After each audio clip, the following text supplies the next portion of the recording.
আজকের এই বাংলাদেশ জাতীয়তাবাদী দলের ৪৪তম প্রতিষ্ঠাবার্ষিকী উপলক্ষে শহীদপুর থেকে সলিমপুর পর্যন্ত বাংলাদেশ জাতীয়তাবাদী কৃষক দলের ওয়ার্ড থেকে ইউনিয়ন থেকে উপজেলা পর্যায়ের যে সকল নেতা কর্মী ভাইয়েরা বাংলাদেশ জাতীয়তাবাদী কৃষক দল সীতাকুণ্ড উপজেলা শাখার আজকের এই বর্ণাঢ্য র্যালিতে অংশগ্রহণ করেছেন, তাদের সকলকে বাংলাদেশ জাতীয়তাবাদী কৃষক দল সীতাকুণ্ড উপজেলা শাখার পক্ষ থেকে এবং আমার ব্যক্তিগত পক্ষ থেকে সকলকে আন্তরিক অভিনন্দন এবং কৃতজ্ঞতা প্রকাশ করছি।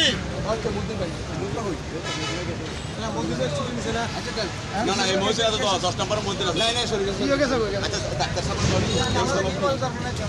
তাহলে তোমরা